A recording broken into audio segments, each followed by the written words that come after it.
Okay, Ashley, can I have roll call, please? Erickson, Here. Briggs, Here. Cavalier, Here. Kressel, Here. Klatt, Here. Vedbratton, Here. Melby, Here. Jurdy. Here. Okay, it's time for the open forum. If anyone would like to address council on any issue not already on tonight's agenda, you come to the podium, state your first and last name and address, please. Hearing none from the chambers. Chad, anybody on the phone bridge? No, Your Honor, I'll close the bridge. Thank you. Agent logged off. We do have a presentation tonight from the Crookston Area Community Fund on disaster funds. Shirley, thank you for coming.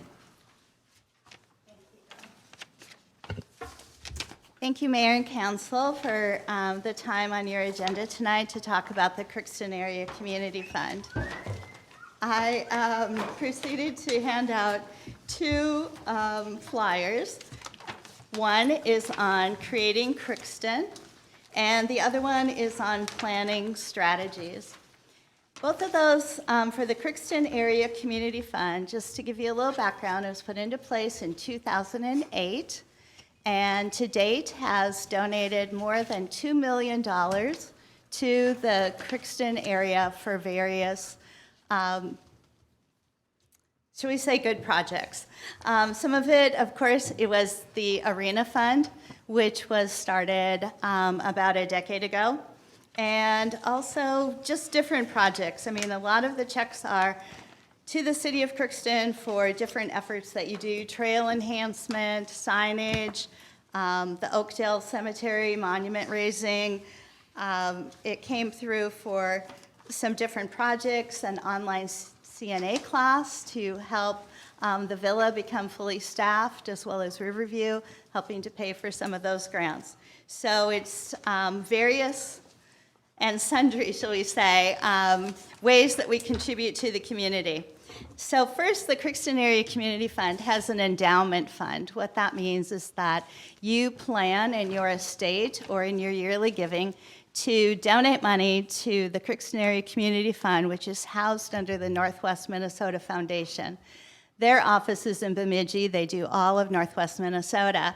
And in the endowment fund, that fund grows based on the investment market, and then we each year have money that we are able to give out in grants from the proceeds of that endowment fund. So the endowment is not touched, but the interest rate adds up, and then we're able to do grants. Those yearly grants have been very, again, successful for Crookston. There are 3 spendable funds currently under the Crookston Area Community Fund. One is frequently called the Legacy Fund, but the real name is the Crookston Arena Fund. The second one is called the Crookston Park and Recreation Fund. And the third one has to do with the downtown Crookston development. Within that family of funds, we also have about 24 different funds that have to do with scholarships that people have created throughout our community, and they have a steering group as well for those scholarships. One of the silos that sits empty until we need it is called the Crookston Area Community Fund Disaster Relief Fund. We put that into place as soon as the water reached some flood stage and some things were happening in Crookston. We immediately energized that committee, solicited funds for that, shall we say, account, silo, or area of the Crookston Area Community Fund, and we were able to really quickly get about $11,500 in donations. Looking at the applications that we got from the community, we decided instead of prioritizing them on risk and need, that we would instead divide those into that total amount of money and give out 3 sets of checks, one for $500, one for $300, and one for $100. This information's been shared with our fire chief as well as our Polk County Emergency Fund coordinator. the emergency coordinator. And what we found in our applications is that we had well over $1 million of personal household damages that resulted during our high water event. We also know that there were numerous people that did not apply for the grants because of deciding that they could meet their deductible on their own or for various decisions. So we know that we're not the totality of the damage that was done by water. Some of it was sump pump failure, some of it was sewer backup, some of it literally was the water from the river. But those people have all been given their checks. A lot of tears really helped out a lot for some of the folks, really helped out for some of our UMC students that frequently are basement tenants in our community, which were their possessions were impacted, plus they needed to find another place to stay. So again, that fund is there. It's there for the future. It's there for whatever we could use it for. But our Crookston Area Community Fund, I just wanted to kind of refresh you on the fund and refresh you on the idea that we have a very active steering committee, not only for the umbrella of the fund, but for the planning and planning groups within those funds. Do you have any questions about any of the things that we've done either in the past or things we're working on now? Can you repeat, you said like there was 3 major funds. It was the Legacy Fund, like the Downtown Development Fund, and what was the other major one? The other one's called the Crookston Park and Recreation Fund. So that fund was put into place when we were doing community fundraising specifically for the Splash Park. Okay. And that was the origin of that fund. For people who donate to the fund, it is a 501c3 fund, which means that it is tax deductible when you make your donation. And if you're doing estate planning, you can talk with your estate person, your accountant, or your lawyer on how to gift to this. It can be a variety of things besides money. It can be vehicles, it can be crops that you're producing. They have a way to make whatever you would like to donate, help out Crookston and the family of funds within our community. We are still looking for representation on those funds, and we would love to have more involvement from our representatives on City Council or our representatives who work for the city. We meet about once a month for each of those committees, and our oversight committee meets at least 4 times a year. So things your community has asked for the Crookston Park and Recreation Fund in particular have to do with additional picnic areas, sheds, buildings for the parks that don't have them. And based on the size of the park would be the size of the structure. So Kiwanis, Rotary, Lions are very interested in having a shelter at Wildwood Park. This fund would be one opportunity to be able to make those donations tax deductible. The second thing that comes through loud and clear is to have an accessible park. So where actually the different swings and play paraphernalia are accessible for all folks. And the third thing, which kind of jumps between the Park and Rec and the Crookston Arena, is that you have a lot of families that want something to do with their children throughout all months of the year. And it doesn't always have to do with hockey, but indoor active activities and the ability to move that forward. So those are the things that I know those committees are working on. Is there an idea of like some type of indoor activity or even a playground inside that has that universal design? That is really what we hear loud and clear. We hear it whenever we post something or when we ask for input. So yes, that is the idea.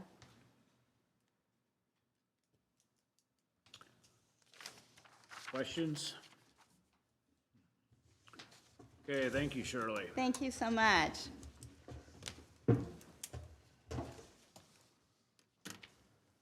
Okay, that brings us to the agenda.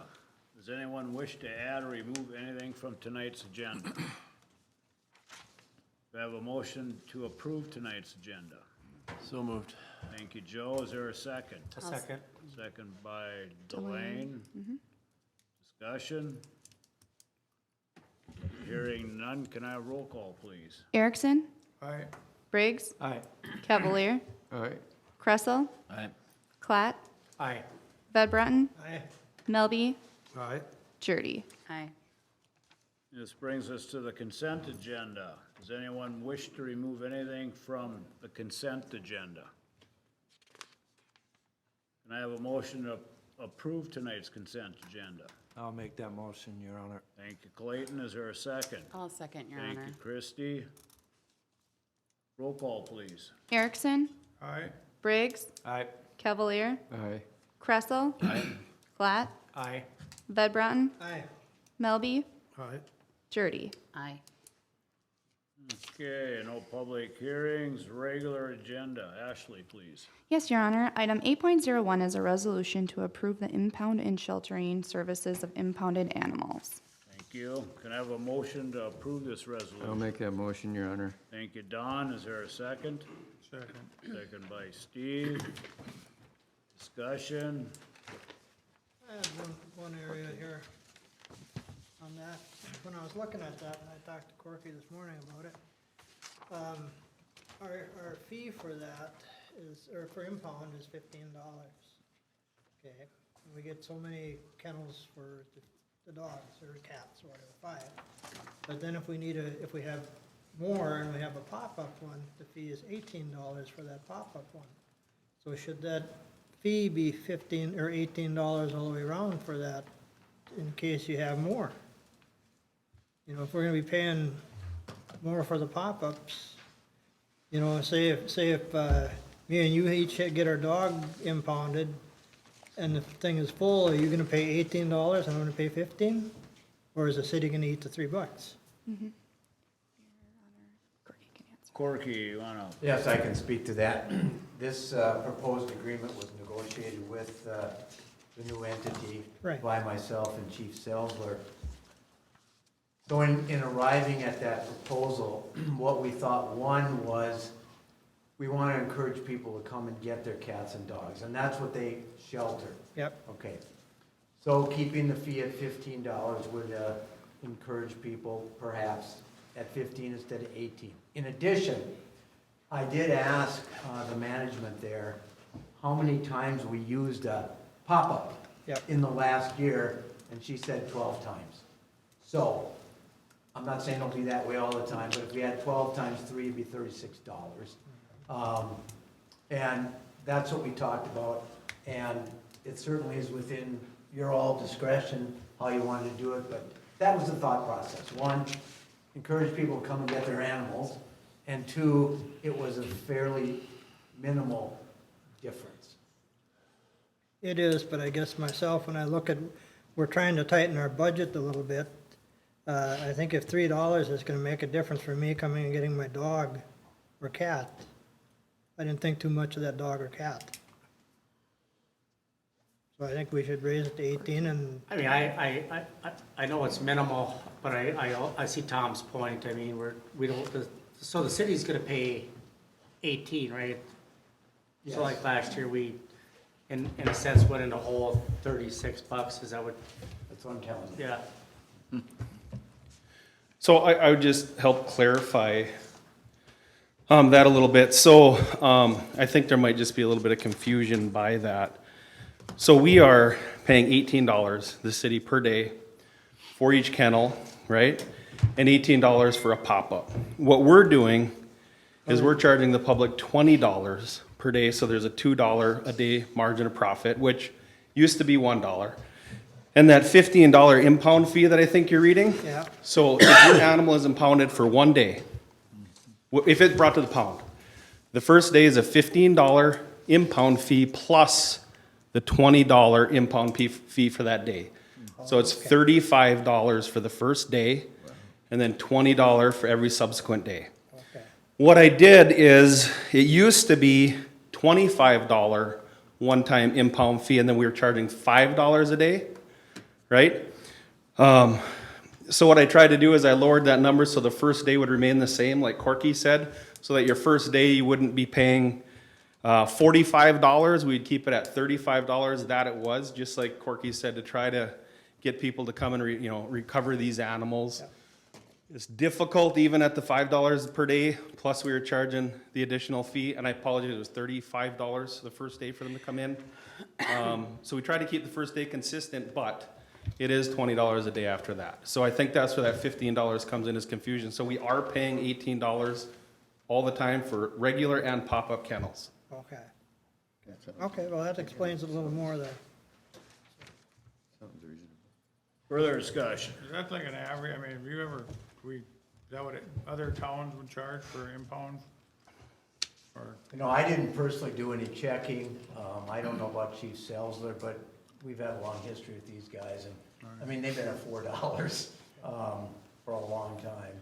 The current contract that we're working on is from 2008, so the current contract's 14 years old. To answer your question, area, Detroit Lakes, Thief River, other areas is $20 to $27 per day, per animal is about the average. Do we get quite a few people that don't come and get them?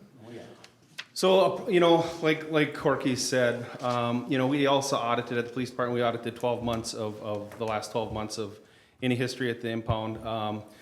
It was 318 days that an animal was in the pound, and of that, about 45%, roughly 42 to 45%, come and claim their animal. So unfortunately, still, there's that 55% that they're not claiming. So, and it's typically the dogs, a few cats here and there, but unfortunately, we still bear a large portion of that expense for animal control. so on the procedure wise, I mean, what's an average if they pick up from the pickup time to how much labor is into that process? Is that a time commitment or not really? Again, it just all kind of varies. So if we were to loan out live traps and the animals were caught that way, it's fairly quick process, capture that animal in a live trap. Usually it's not too bad. If we have an animal running at large, that sometimes, depending how we can capture that animal, might take a little more of our time, but typically the animals are already caught and they're just being held by a citizen, public member, waiting for us to come pick them up. So it's a fairly short process, but again, we did as best as we could to try to recapture some of those fees, have some revenue behind it, but I can tell you it's difficult, even at the prior pricing for some public members to pay these fees. So we're also trying to be reasonable that way, so we don't incur any additional admins than we already do. And when we spoke with members for the shelter, they were trying to do that too, but as they explained it, the present facility they're in is very cost inefficient. They have difficulty there, and we said that is a part of our consideration, not all. Yeah, we spent about an hour and a half with them talking over what they wanted, and they were able to reduce some of their expectations. And the chief and I talked about the budget for 2023, and with the historical evidence and data we have, we believe that the number that we've put into the 2023 budget would be able to handle these costs. Okay. At the rate that we see animals coming in. So if an animal comes in and it's within our city and they come and claim them, is there any part of that process where we get them for the license that we talked about? So do they license them then at that point if they're not? Right, so absolutely. So any animal that is seized by the city or impounded by the city, when that owner comes to reclaim that animal, several things they have to do is, one, they have to have proof of rabies, or they would, what happens a lot of times is if they don't have rabies at that time, a lot of the vets are backed up, right, in service. And so what we do is we make them go to a vet of their choice and prepay for that rabies vaccination. Then they bring us that receipt, and we'll release the animal upon that. And then once they get the rabies shot, they'll come back and give us that rabies certificate number. We also sell them a city license, correct? So before they can, get, and then they pay the impound fees, obviously. So those are the three things before anybody can get their animal out of the impound. And one of the things we did inquire about, the chief has some interesting statistics about how many licenses we sold and how many actual critters, dogs and cats, there are in the city. Yeah, we discussed that with kind of working more in conjunction with the Humane Society on trying to push that narrative as far as, members of the public buying animal license. I went on Valley Talk about a week or so ago and kind of tried to push that narrative again. You know, I think Crookston has 33-ish hundred homes in Crookston, or residents in Crookston, and the average from the Humane Society who confirmed this is about 2.5 animals per residence, right? So even on the low side, we should probably have 6,000, yeah, right? You know, 10,000. and we're selling about 100 a year, so. So do you think it's people that just don't know that they have to have, because that's what I think. I just wonder if we should get some awareness out, whether it be on our Facebook or on our Channel 3, and just have a page, for just make sure you get your pet licensed and stuff like that, or. I agree, you know, and that was the first step again, just on Valley Talk to kind of reach that topic. But I agree, we need to do a better job, and I will do a better job trying to push that narrative. Again, you know, when we sell an animal license, they get a little tag that goes on the collar of the animal with a specific number that's registered back to the owner. So it's nice if they have that on there. The officers can go on their computers in their cars, look that up, and say, hey, you know, it's so and so's animal. We could bring it back to that residence versus impound and incur all those fees, and then possibly having to, you know, so that's absolutely the best route to go for sure. I guess, yeah, with that, even check with all the local kennels that sell dogs and tell them, before you sell them, tell them they gotta get it licensed, Right? you know. Another thing too, I was reading on it, that thing, okay, say their dog gets impounded on a Friday night, and the neighbor had him or whatever, and called you guys come and get it. Is there any way that owner can get it back Friday night, rather than having it stay there? Cause it said there Monday through Friday, stay there all weekend? So, no, we do have the ability to release that animal on the weekends. That's not typical narrative that happens. Yeah. But occasionally it will, and yes, we do have the ability to release that animal on the weekend. Okay. Further discussion? Hearing none, can I have roll call, please? Erickson, All right, Briggs, Cavalier, Aye. Kressel, Aye. Klatt, Aye. Ved Broughton, Aye. Melby, all right. Jurdy. Aye. Okay, motion carries. All right, short regular agenda. Reports and staff, Corky. Well, we negotiated a contract with the Humane Society. We've also been ongoing with food trucks, getting input from all of, or people who want to talk to us, quite a bit of input, if you will. And I am pleased to announce that we have a contract with the Community Development Director. We will be finalizing that contract. And that person will be coming starting approximately September 19th. Maybe a little bit earlier. A person with a lot of experience, a lot of know-how in both housing and in economic development.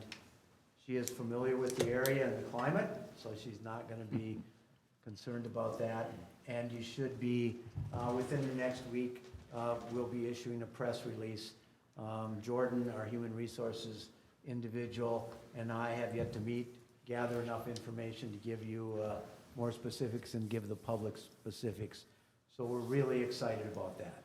Good. This person will be, in my opinion, a very excellent choice. Other than that, we've been trying to just deal with ongoing items, and you all know there's many things during the day.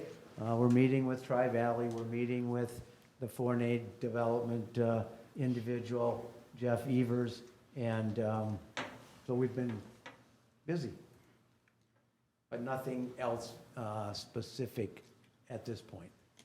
Thanks, Corky. Darren, anything else to add?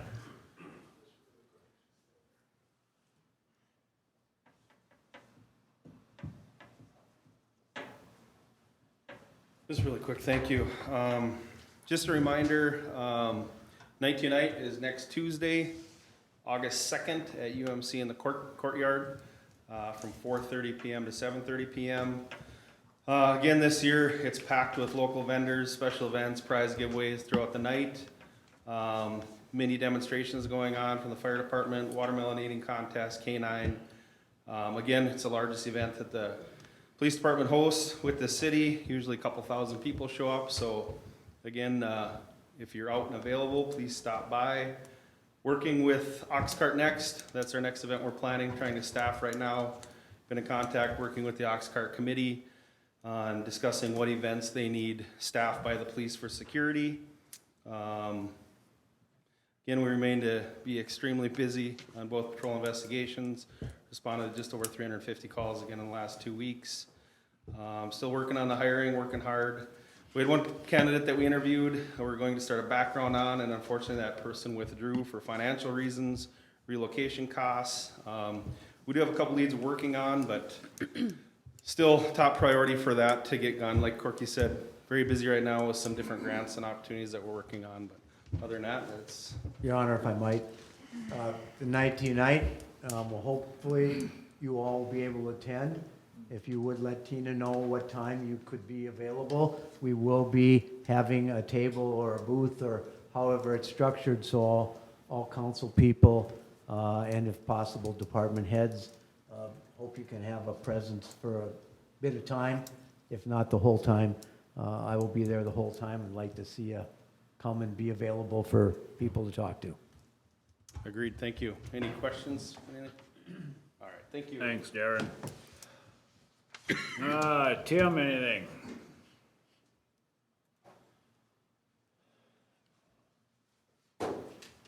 Thank you, Your Honor. Shirley, I'd like to thank you for everything that you and your staff have done and your committee for that community disaster. It's sure helped out a lot of people, and it gave me a really good list to work on when FEMA and HSCM were in town last Monday, and we did do a lot of home visits for people that did have, as she said, sewer backup, seepage, or actually touched by the floodwaters. And we visited lots of homes on that day, and they put all their statistics and information together, and then they're actually touring the whole upper northwest here, and we hopefully will hear back from them very soon and see what kind of assistance they can provide. What it'll end up being, if they are gonna add or give some assistance, is it'll have to be, again, people have to apply for it, but we will do a good media blitz and everything. We're just keeping our fingers crossed that we're able to receive some of that funding up here. On Thursday, we'll be getting our new siren installed over by the Holiday. We've been fighting with weather and just about everything, availability of parts and everything, but it sounds like Thursday we'll be putting it in, and we'll probably be doing some testing on Friday, so if anybody hears the sirens going off Friday, that's what the whole reason will be. And that's all I got. Thank you, Tim. Ryan, anything to add tonight?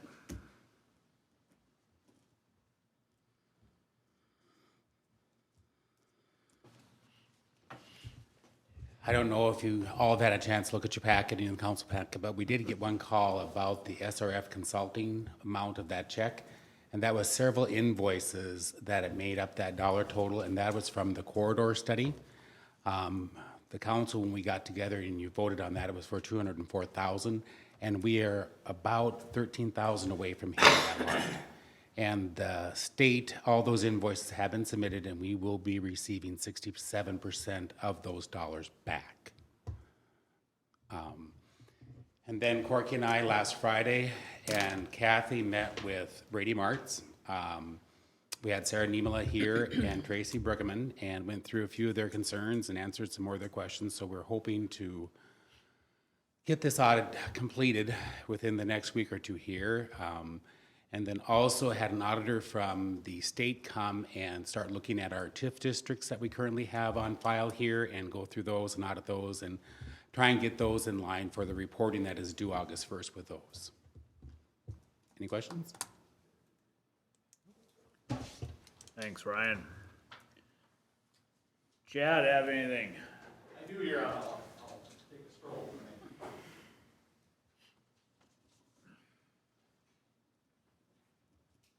Three items tonight. The first, last week I completed a walkthrough of all 11 city facilities with Halstead Telephone Company and their engineer.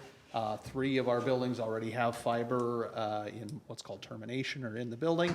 The other 8, we figured out the best path to actually get that fiber in with the goal of having that system live in all city facilities in September.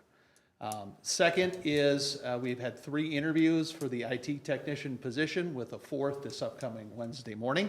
And hopefully we'll be able to make a final selection on a candidate for the position and get them started. And then finally, our new city website is going live in production Wednesday morning. And everything looks in order, and we're excited to bring that new system online. Any questions for me?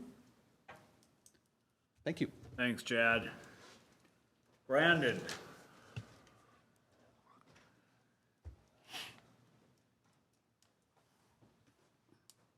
Street improvements are still moving along. They've pushed the blacktop date back 1 week, so the second week in August, they plan to be blacktopping and kind of getting everything finished up. The water department finished the water main replacement on Alex, so they're just doing some cleanup work there. These guys did that job with 2 guys, so it took a little bit longer than normal, but they got the job done, so thanks to Ian and Blake for putting forth the extra effort. Street crew's been busy, at least today, with the winds that went through last Friday. We had to go out Saturday morning and push 5 or 6 trees off the roads, so I didn't make a good list, but I'm sure I'm forgetting something, but that's all I got for this week. How long are you gonna pick up? Somebody called and said, if you have, by the time they get it cut up, it'll be Thursday. Will you still be going around picking up stuff off boulevards? I probably, yeah. If they leave it out there, eventually it'll get. I mean, if nothing else, it'll be 2 weeks from today, because it'll be brush cleanup, so, and Okay. it's not gonna hurt anything out there for a couple weeks, so. All right, thanks. Are they gonna pull them signs from Alexander Street pretty soon? The street closed sign? Yeah, as soon as they have some dirt work where the services are, once they get them leveled off so the residents can mow and stuff, they'll pick up the signs, and there'll just be some loose gravel signs up after that, but the road will be more open after that, yep. Okay, thanks, sounds good, thank you. Thanks, Brandon. Greg, anything? No report tonight, Your Honor. Thank you. Jake?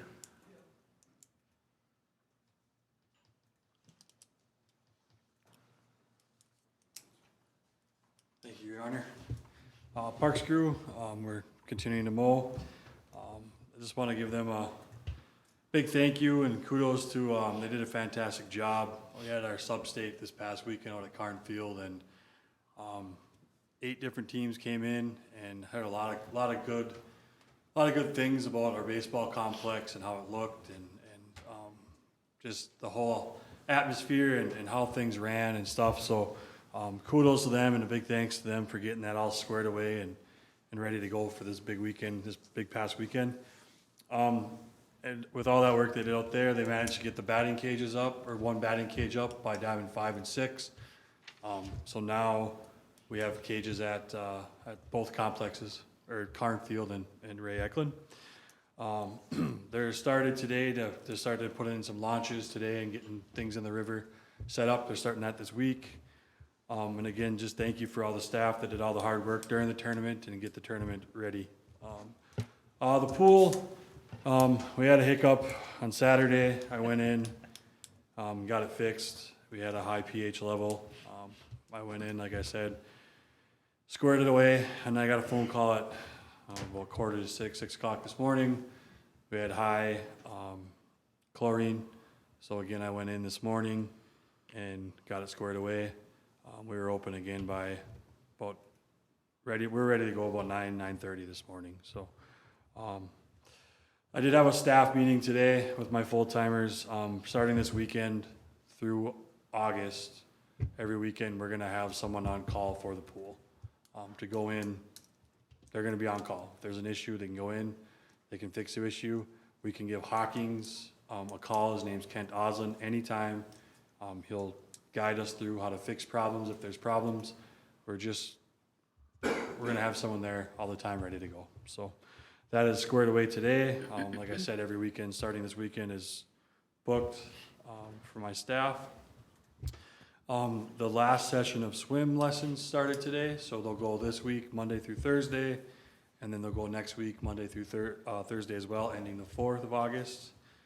Just a little bit of recreation. Our fast pitch softball, they ended their season last week. They had some fun today. They had a pizza party today, and they handed in their uniforms, and you know, they had a good summer, I believe, and they gained a lot of experience with kind of that new league that we jumped into this year.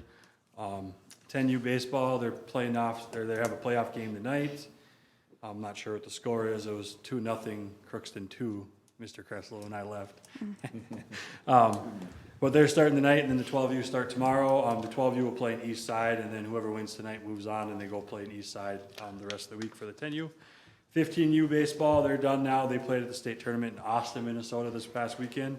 They ended up losing their first game, but they won their second, and then they lost in the AA championship on Sunday.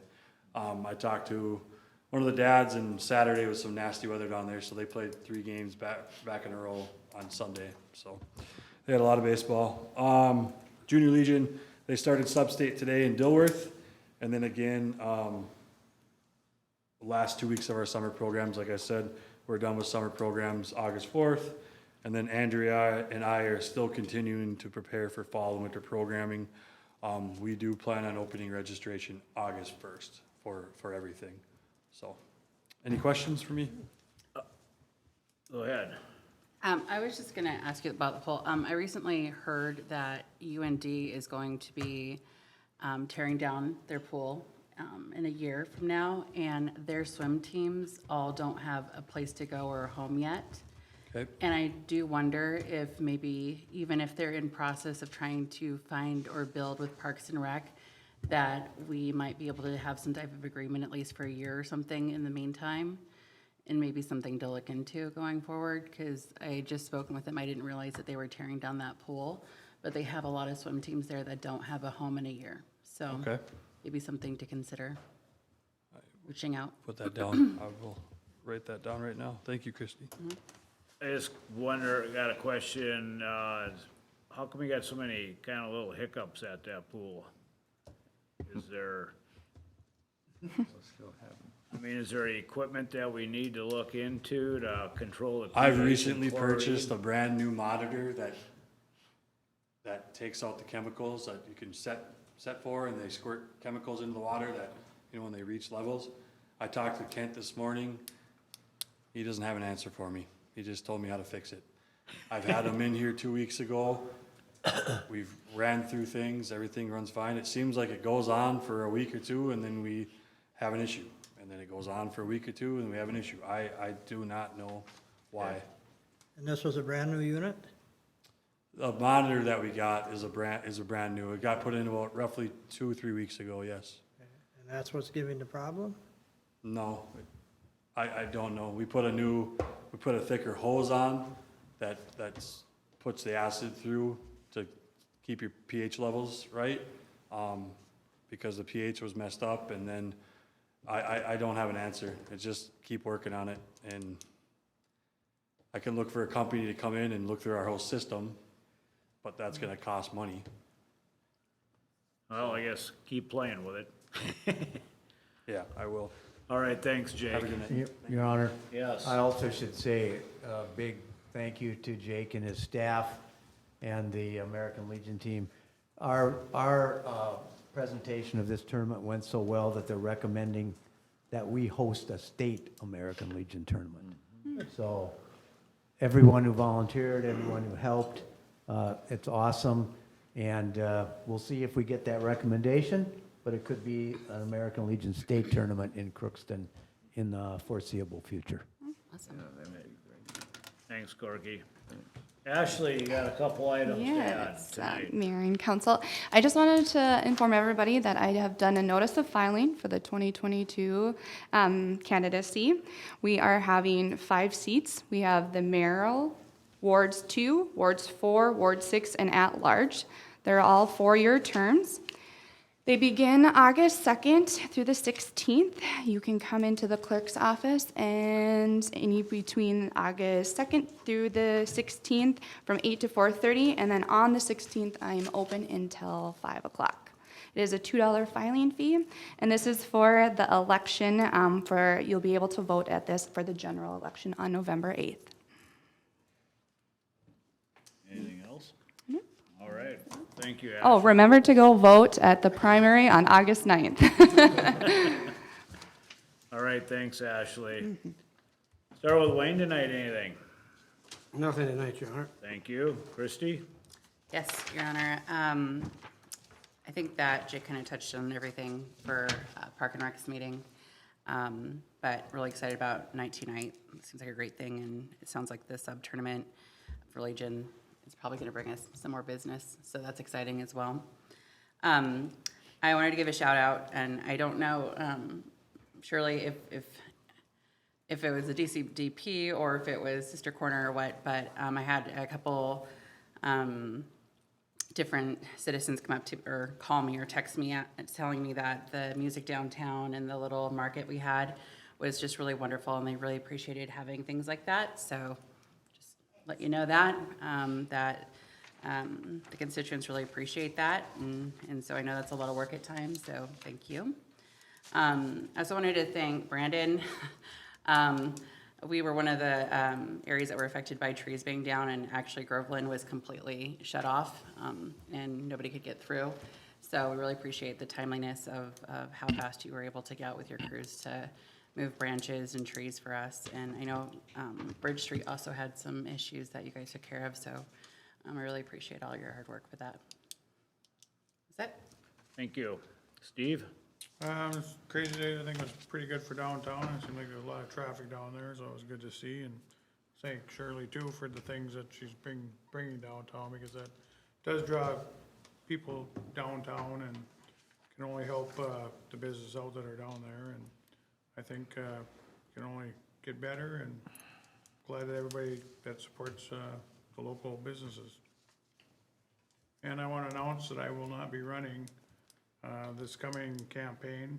I will be done at the end of the year, and so if anybody wants to run for Ward 2, talk to me or file and go from there. Thank you, Steve. Clayton? Nothing to report, Your Honor. Thank you. Don? Couple items from the chamber. Number one would be they had a leadership Crookston. They're planning for leadership Crookston will begin on August 10th and end for 9 sessions, and then November 18th. And then they have a lunchtime learning, recruiting employer program that was held on July 19th with 12 people participating at the Golden Lake Senior Center. And they're looking for that to continue to do that in the future. And that's all I have, Your Honor. Thank you. Thank you. Joe? No report, Your Honor. Thank you. Delane? No report, Your Honor. Thank you. Tom?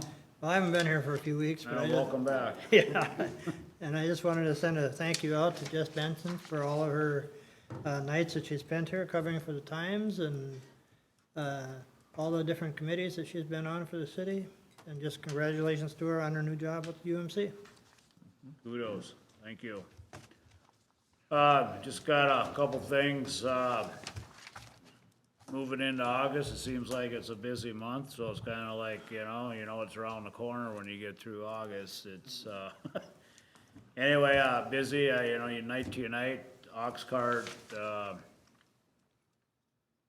filing fee for coming up for the elections. Also the primaries that Ashley mentioned. And also I'd like to throw a thank you to Brandon too about, unexpected with the winds, and gotta go out and throw you a curveball moving trees when you got other things to do, but tell your staff thank you. That's all I've got. We have a Ways and Means to follow. Nothing else to come before council. We are adjourned. I added a stormwater rate survey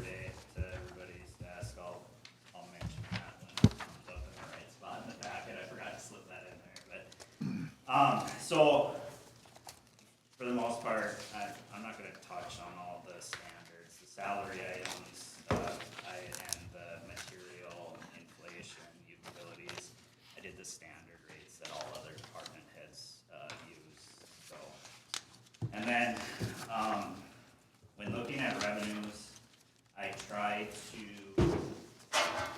look at revenues in a matter just to sustain itself.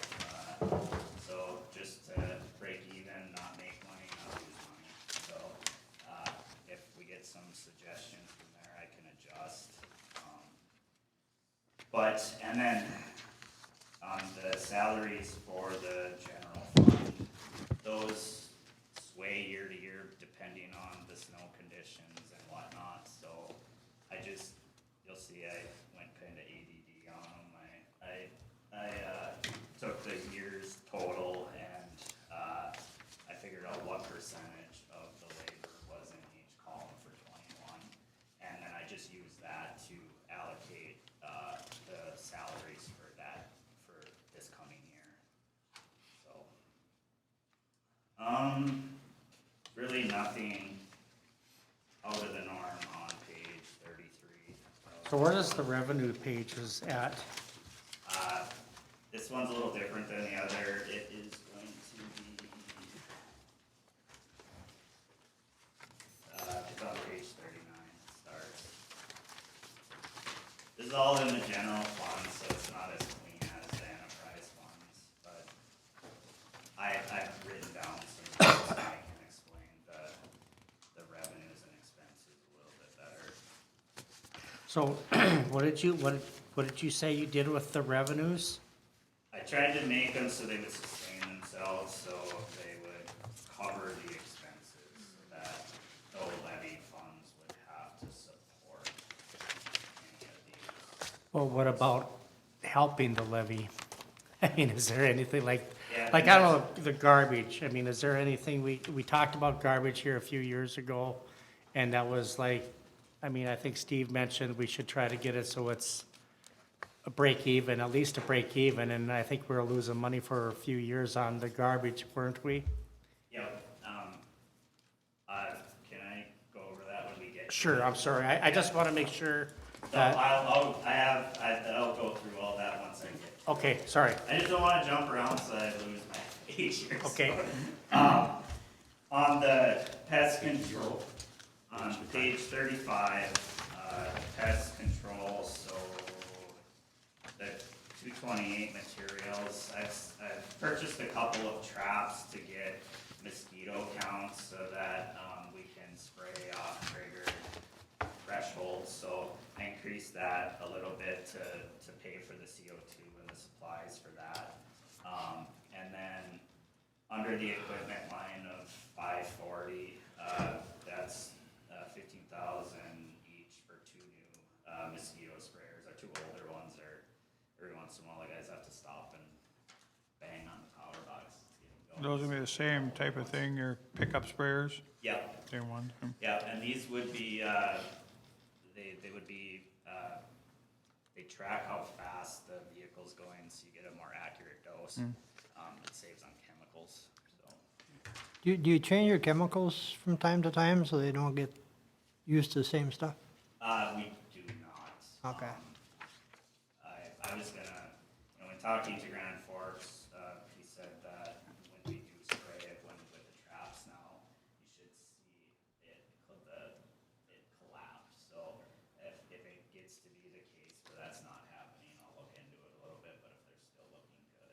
We've only had mosquito counts of about 30 per day, in the last 3 weeks. We haven't sprayed.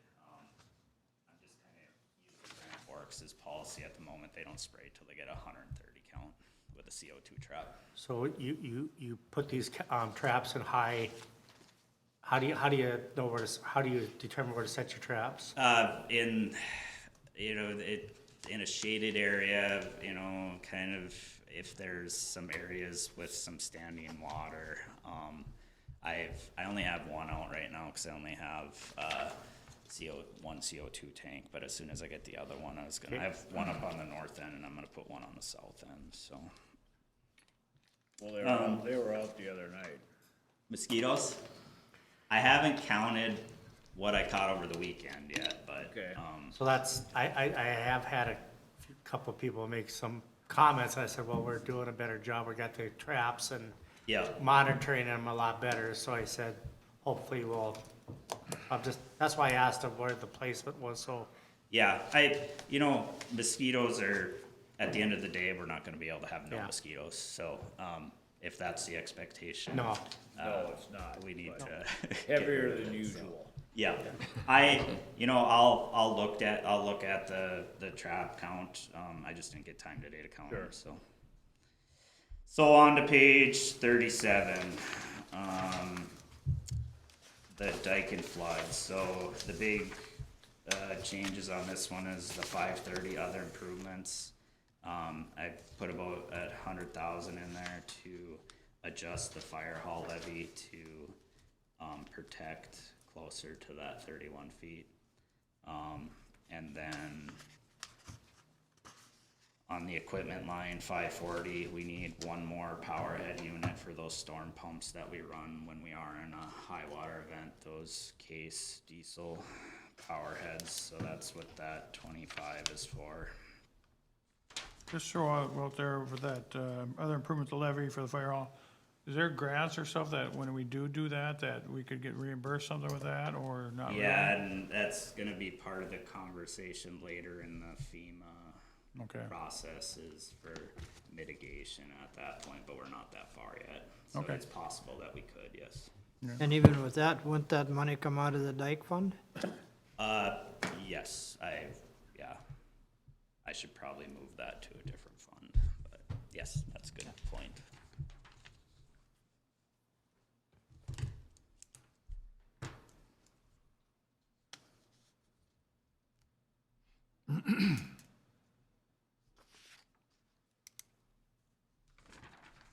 Okay. So here is your first page of revenues, so page 39. So the garbage is the first line I adjusted, 4403. That fund has, so in 2021, we brought in, or we lost about $17,000 to $18,000, and this year with projected increases, it's gonna lose about 40. So that's why I raised. So the current garbage fee on the water bill is $5. Raising it to 6.5 gets it to break even. I think it's a discussion for a different day, but we need a new garbage truck, and in here is gonna be a 2-compartment garbage truck with can dumpers. So I know you guys had the conversation a few years about cans, switching to can service instead of bags. I would like to address it again, and I think it might. It's gonna be I honestly think it's gonna be hard to get our garbage system to be a big moneymaker in Crookston. People are really programmed to bring their garbage to the transfer station. Well, the question I remember asking, and this was enlightening to me, because when I asked Pat before, what percentage of our city residents actually use the garbage pickup, and he estimated 20%. Do you feel that's? I think that's generous. Really? Yeah. So, I mean, as a city, we have to provide a better service for I think, and we have to, like every other city in the United States has, like the containers that you roll out and come and pick them up. So I think we need to start looking at that, and if you buy new equipment, whether we do it ourselves or contract it, we need to look at that for a possibility in the future. I think a lot of it too is, DUC is transfer station and you have to buy the bags. You know, I think that deters some people. Yeah. Is buying the bags, and someone probably don't realize they're still paying for garbage pickup one way or the other, but you don't have to buy the bags. You can take it right at the transfer station, so. And, the cans are, if we go to a can service, it's probably gonna be a minimum of a $25 per can per month charge. And is that something that, you know, I believe the city of Grand Forks requires every water customer to have one can. I think that would have Well, quite a bit of The resistance. the other part of the discussion is if we ever did that, now that your pickup crews are used to doing less than 20%, and then if they went to that, it'd probably go up to a lot more. So you'd have to staff. And there used to be 3 garbage truck employees, so there's 2 on the back and 1 driving. And yeah, I mean, that we would have to reevaluate it But to these, see what these the. trucks they're ran by one person, correct? Well, I mean, if you wanna go to a full-blown automated truck, yes. The one that I was looking at was still a back load, so there'd be a guy on the back. But there isn't a side dump No, for cans. This one would dump in the back still. Well, Again, let's move on. That'll be a another discussion, but I would like to have that discussion at some Right, point we in the we future. can have it again, so.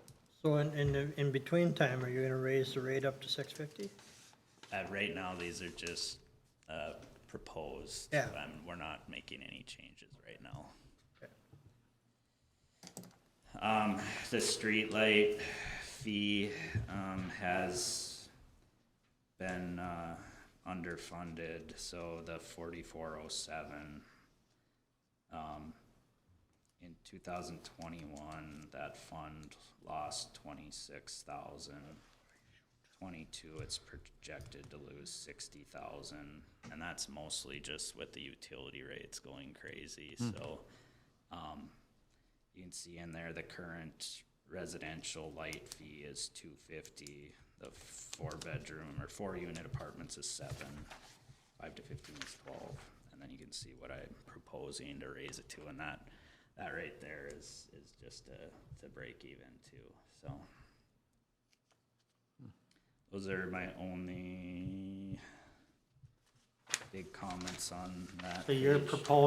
proposing then, looks like you've averaged about 321,000 in the past, increasing it to about 461,000 for your revenue? For the revenues in the Yeah. public works, yep.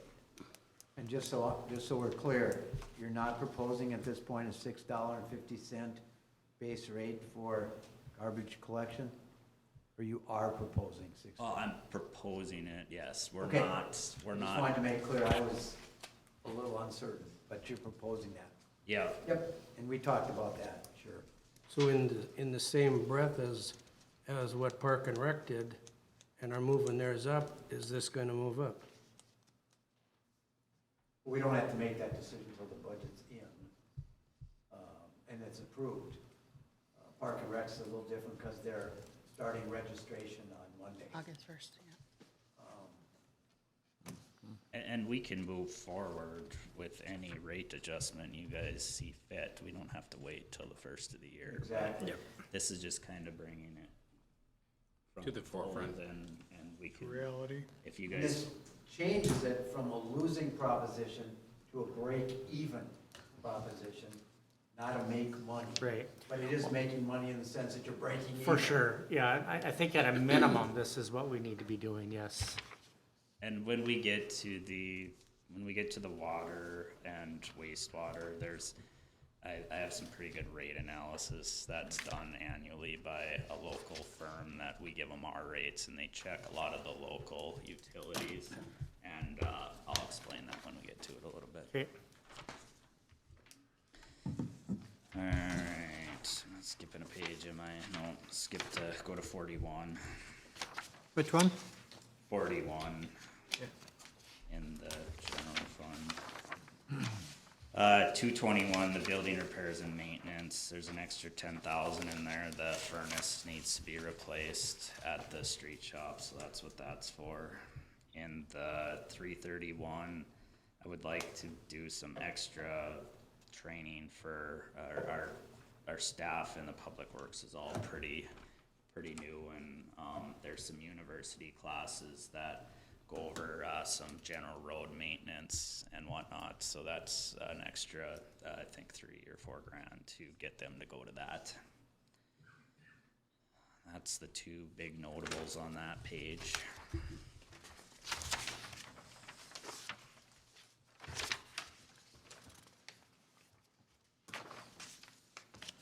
$43, those are all pretty standard, just raised the normal percentages for inflation on there. Same with 45 for the snow and ice removal.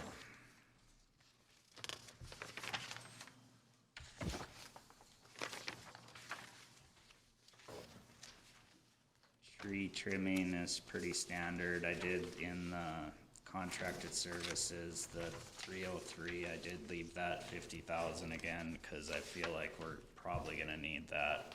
We'll be hitting the diseased trees in private yards pretty hard this fall when it's okay to cut them down, and, I feel like we're probably gonna need that again next year, so. If they're in the private yards, do we do them if they're? They'll be assessed for it if, Okay. so we send them a notice, they have a week or two to cut them or line up a contractor on their own. If they don't do it, we contract it and assess it to them. So we will get those funds back eventually.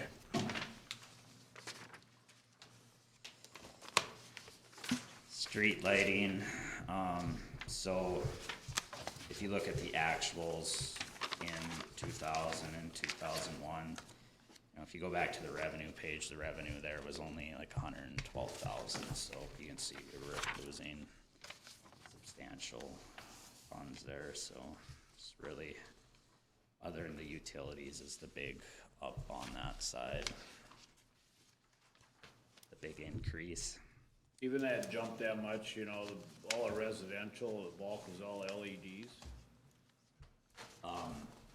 You're talking the street lights? Yeah. You know, the main, I believe, you know, all of downtown is still incandescents. South Main is, Yeah. Old 75 is. Well, yeah, 75 is LEDs, out University is LEDs, Fisher Avenue is LEDs. Yeah, even with the LEDs, it's kind of. Okay. We have added some lights too. It wasn't a lot of, we added 15 or 20 on Barrett, didn't we, Steve? And, so there's a few more lights now too, so. So is there a difference in going to the LED? Is there any number difference or it's really kind of the same? I don't know, they're more efficient, yeah. What I've kinda noticed in the LEDs is, you know, it's $80, $100 to replace an LED light. When it fails, it's $2,000, $2,500 to replace a bulb in an LED. So, you know, the labor that it takes to go put it in is gonna be, you know, you're gonna have to replace incandescent more often, but it's, you know, I think you kinda offset the cost of the electricity by you know, the one is cheaper to run, but it's quite a bit more expensive to purchase the bulbs. So I can do a little bit more research on the difference in efficiencies. I'm not super knowledgeable on that at the moment, though. On the revenue side of that, so you put a street lights on the corner, is that whole block get it?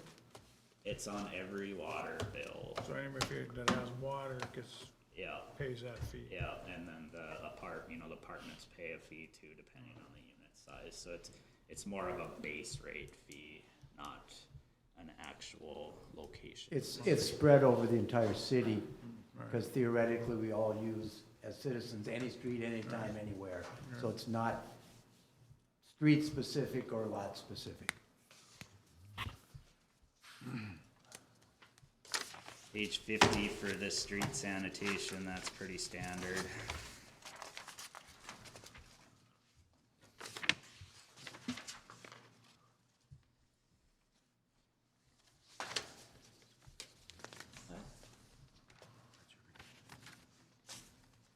No, I shifted that.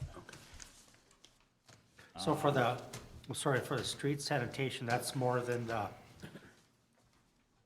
the increases that you've been doing on the other pages. It seems like it was like 7, oh, never mind. 21 was 19.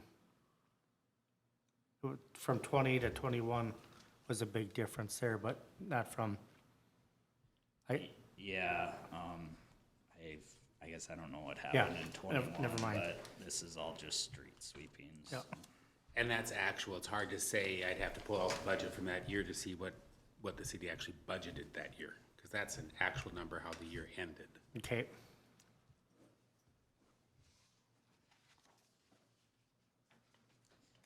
The garbage hauling expenses is pretty standard. The new garbage truck comes out of the central garage fund, so I'll talk about that when we get to the 701 fund. Weed control is just when the guys are spraying the sidewalks and whatnot downtown and some of the higher traffic areas, that's pretty standard. On page 53, that's just the rental out at the lagoon, so that hasn't changed. We're in that same contract.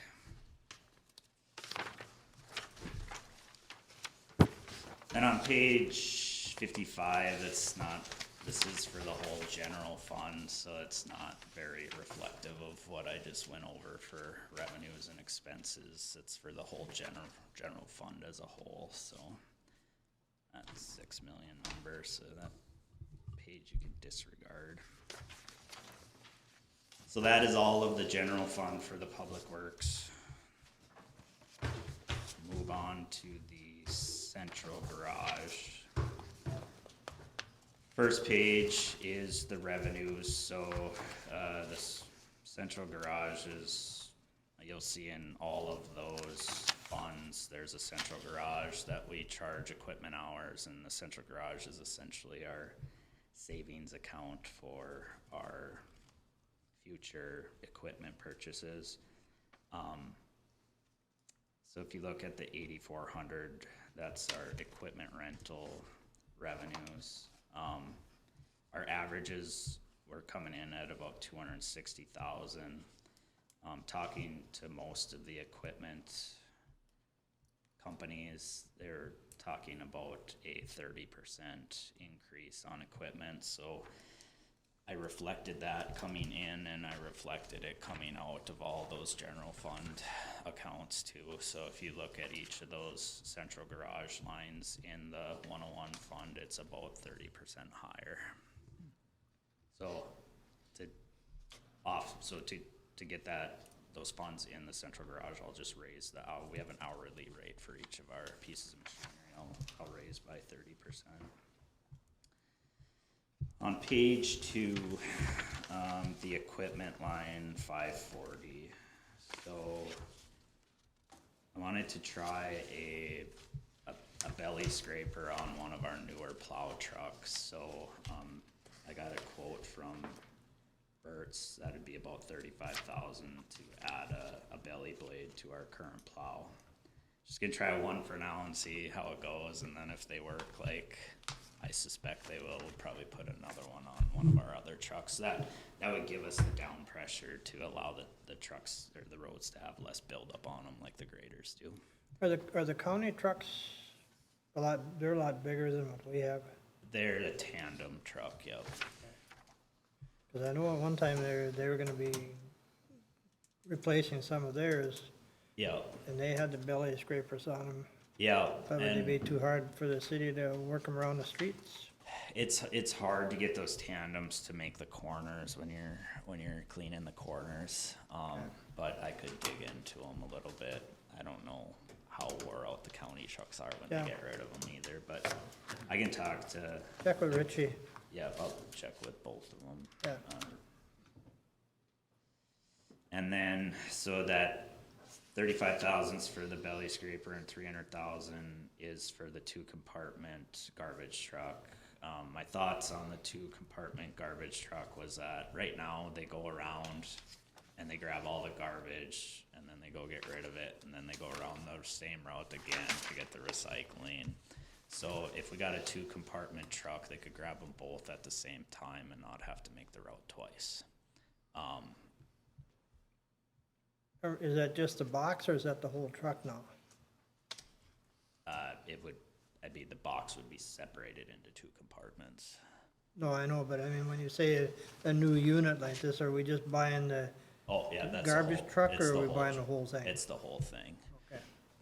The old truck is, it's beyond repair, so it's rusted out and it can't be DOT'd anymore, so we would need, so, you know, the single compartment truck is nice for the guys for, brush cleanup and cleanup week, cause you can throw larger items in there, so this would kinda give us the versatility of having both trucks. We would keep the old, we had 2 garbage trucks, we're looking to just get back to 2 garbage trucks right now.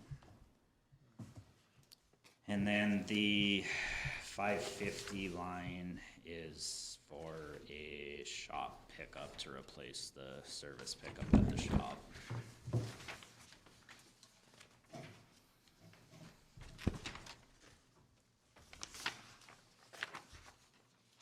How old is the one you got?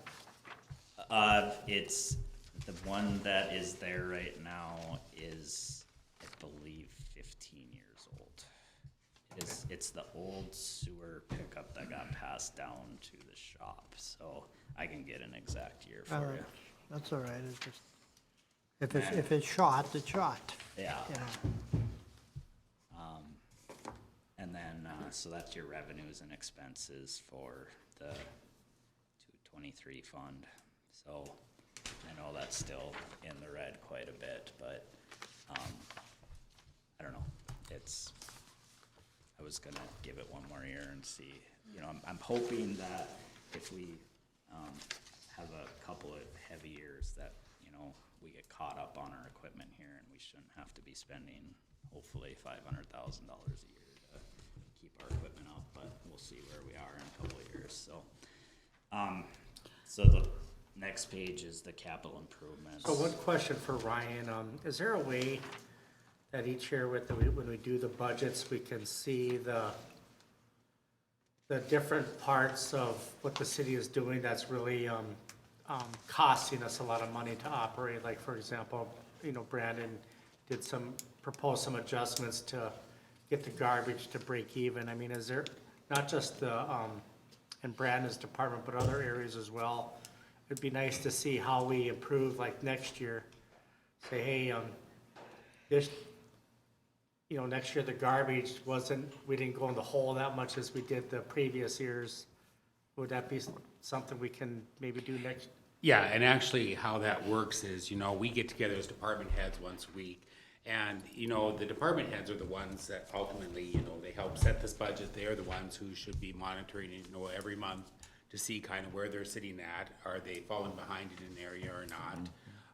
And, you know, Corky and I have talked about getting together with them and doing a review maybe quarterly and talking about their budget. Hey, where are you sitting at? You know, your costs are going up higher than what you've actually budgeted for. And, you know, like how Brandon shows in the negative there, you know, I've talked to other finance directors, and there are cities that do finance and approve the budget being in the hole, which you could do. And last year, you know, a few sheets before that, you would see the transfer that came in from your reserves was 400 and some thousand. So, I mean, that's still less than what was needed the year before just to make it balance to zero. Okay.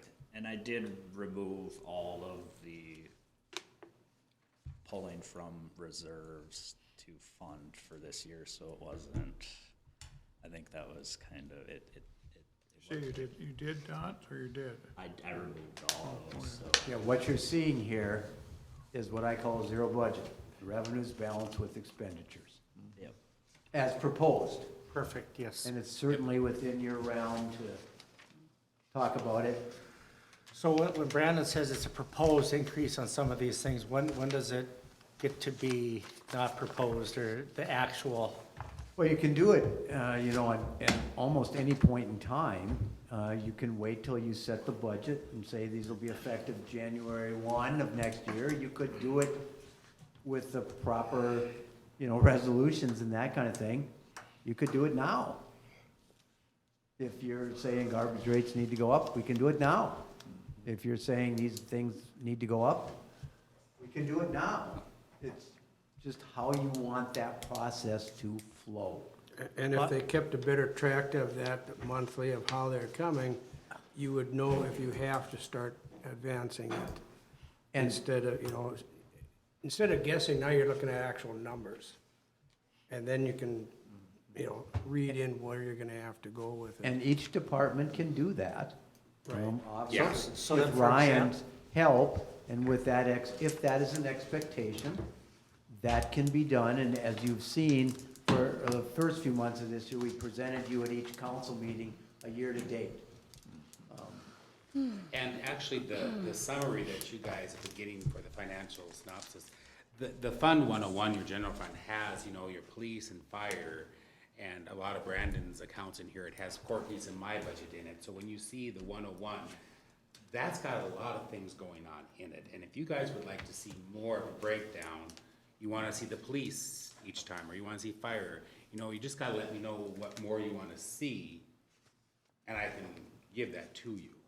I think if you go that route, that's gonna only be the only way you can do that is to see it monthly and analyze it monthly and then make a decision monthly, because if you let it go and you don't look at it for 6 months, I mean, by that time, it's like, well, man, we're way behind or way ahead or whichever way it is, but you can't really work with that without dealing with it on a monthly basis. I mean, it'd be like a time card sheet, basically. It's like, this is what it costs, and, I mean, yeah, we'd have to see it monthly for sure.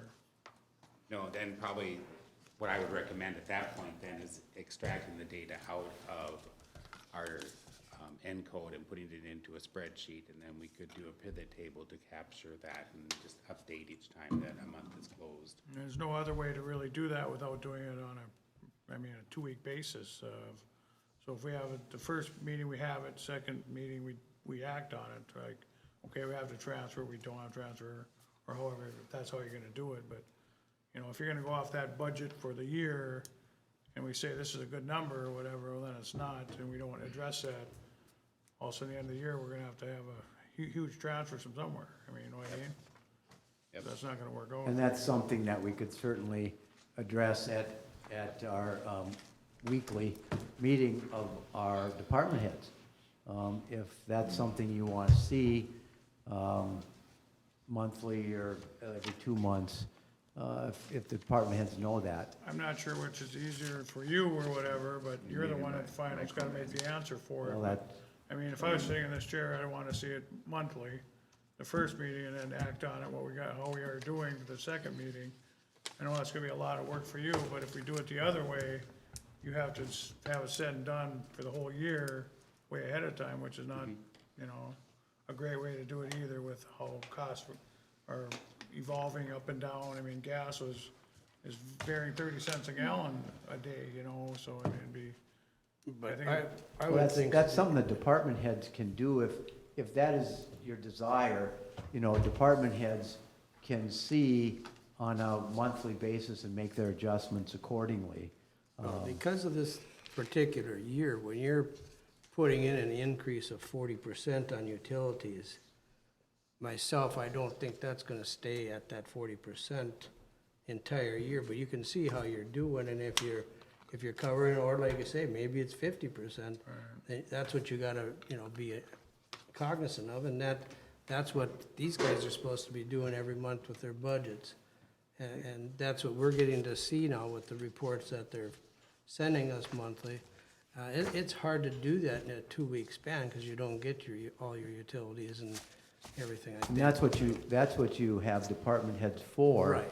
Is to, you set the general parameters, and if the department heads are doing his or her job, then they're watching that monthly, and at some point, they may come to you and say, look, at our budget is out of whack here, and without you telling them, you gotta do this, this, and this, they can say, here are the steps we are taking to bring that more into line. But I think what Steve's saying too, though, is we need to know that, rather than they just try to adjust it out of something else, like it's not even happening, I'll take care of it. We need to know what's happening, just like back with the legal fees that we had. And they were astronomical to some of us. Necessary, yeah, but we need to know that, and we need to know that we're gonna have to pinch over here to pay this or whatever, but let them take care of that and come back and let us know that our estimates weren't that great. I mean, you face it, there's only a couple of ways you can make or get more money here, is taxing or increasing your fees, so. Right, yeah, I mean, that's the whole thing, is that, you know, you can't steal from Peter to pay Paul type of thing on this, which we've done in the past 8 years that I've been on there evidently, because when the numbers at the end of the year, they say we cash flow to zero, you know, budget, and we come back and we're $30,000 off on this and $20,000 off on that. Well, you know, I looked at that all year long, and it was right on the money for year to date. Well, we can't do our job to be able to look at numbers, we need the factuals, and, you know, so then everybody's in a bind at the end of the year, not just the finance person, but us as a council, because we should have been able to know that throughout the year, like, and adjust for it, where also now we got to the end of the year, we're $40,000 short, and, you know, it's a tough decision, where are we gonna pull that from? Then you go back into reserves, wherever we're gonna get it from. You know, we have many different accounts, but at the end of the day, we shouldn't have to do that. I think unless we budget our revenues based on what our expenses are gonna be, I think, you know, we have to do that for a whole, set them at what they're gonna be for the year, starting January 1 or whenever our budget season starts, and then let it run, and then see where we're at, make minor adjustments going from then on, not start where we're at now and then make adjustments as the expenses increase. I think they're showing us what their projected expenses are. So I think we have to set those revenues at what they're projecting them at now, and at least run with that. And then if it goes down, that's better to swallow than having to increase it. That's what I'm saying, I don't want that Right. crazy number at the end, you know, Yeah. it's like, But I also, if it's 50%, it's 50%, I mean. About that, if you guys weren't seeing this, at the end of the year, when I close it, if they're in the hole by 200,000, it's just gonna automatically pull it from reserves and Right. cover it, which you wouldn't know what. And that's what, another reason we can't do that, is because you guys can do that. Without our consent or without us knowing, and that's not right either. More transparent, show you guys all and let you know. It's also a very different space we were in than maybe a year or two ago, and how things were being processed, and maybe not as in real time as we assumed or knew. So I think taking that into account as well. So in order to pull from reserves, I mean, you guys can just do that internally. No, that has to come from you as council people. Okay, so anytime to you actually pull. All right. We can make a proposal, whether the administrator and/or, the administrator and the finance director will be on the same page. Right. There will not be, don't pull, but it has to be approved by the council, and there has to be justification that convinces you to do that. And what we've tried to start this year is giving you monthly synopsis of where we are, the year-to-date, the budget, so that what you mentioned, Councilperson Erickson, on December 20th, our last meeting of the year, there's not a $382,000 deficit. So you should be reviewing your materials as we go along, raising questions. I've looked at this, and we're at 82% in snow and ice removal this year. Public Works will have an explanation, Financial will have explanation, City Administrator will have explanation. And I think, Kathy was on vacation, and, we've been trying to do all these things for these auditors to get done. So the next council meeting, I should have the June numbers for you. So that would give you halfway through the year, and that would be a good judge to see kind of where we're at. And then if you look at the Fund 101 and you want to know more, I can break it out more for you however you want. And that should be ongoing, because you may or may not know the audit process here has been cumbersome at the least and exasperating at the worst. It's just getting done for a variety of reasons. So you should have monthly reports. Ryan, is that accurate? Yes. From this next meeting forward. You should know the 6 month at the next meeting. Sounds good. That's the goal, and I think, we will make it. Yes. Okay, so the 406 fund is the street improvement fund. Maybe this one's more easily explained if you go to the capital improvements for the street improvement fund. So in the revenues, we've actually calculated forward, and so the 9315 line that. Where are you at now? What's Which that? page? Page one of the 406. Yeah, and then the improvement, capital improvements. It's right behind that fund. So last year's assessments for the road reconstruct, only 11% of the cost of the road reconstruct was assessed. With checking with other surrounding communities, 30% is the low end, 50% is probably average. That 1,022,000 for the 9315, that is at a 30% assessment for the job. So if you look at the bottom, I have the reconstruct on the bottom of the capital improvements. There's the cost per foot. So in 22 for a reconstruct, our actual cost was $675. A 2-inch overlay was $115, and a full overlay was $245. So on a reconstruct, previous years, we would have only assessed $40. To get to that 30%, it would have to be 202, so that's what I was proposing to raise the assessment to.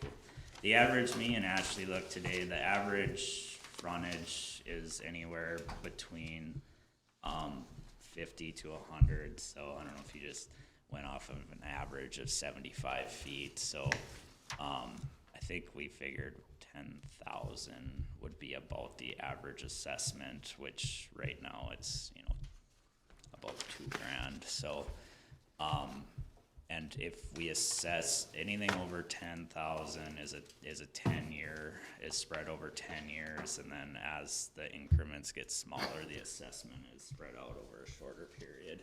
We were at that at one time, and it was getting up there to that amount up on Marshall Street or whatever, and then we rehandled everything, and refigured it, and got a different number. And now they've done Radisson Road, they've done a lot of them up on top of the hill, as they say. They have not touched the Woods Addition, they haven't done a whole lot in Sampson's Addition. And now when you come back and you're gonna go, well, now you guys are gonna have to pay this full assessment. It just, another one, I know it's nothing that you could foresee in the future, but I think we gotta get it a lot closer than that. However, we did that hocus pocus before with the state aid road and different things, because I wouldn't be happy right now if they came back and did our road and it cost me 4 times as much as it did you. Yeah, so there's about 50 miles of blacktop roads in town. The average lifespan of a blacktop surface is 30 years. There's going to be some lower traffic roads that will last longer. There's going to be some higher traffic roads that probably won't last 30 years. So I just pushed it to 40 years. If you were to get 40 years out of your roads, we would have to replace 6,600 feet of road a year. This capital improvement plan is, so in 23, we're only doing 2,700 feet. So, yes, can we keep the assessments down at 10%? Absolutely. We're probably only going to be able to replace 1,000 to 1,500 feet a year, and that's how the Woods Addition gets in the shape it's in. That's how the Sampson's Addition gets in the shape it's in. Replacing 1,000 feet a year we're essentially doing the same thing to our road infrastructure that we did to our sanitary sewer system. So, we get about 500,000 in state aid a year, probably average. From the fuel taxes.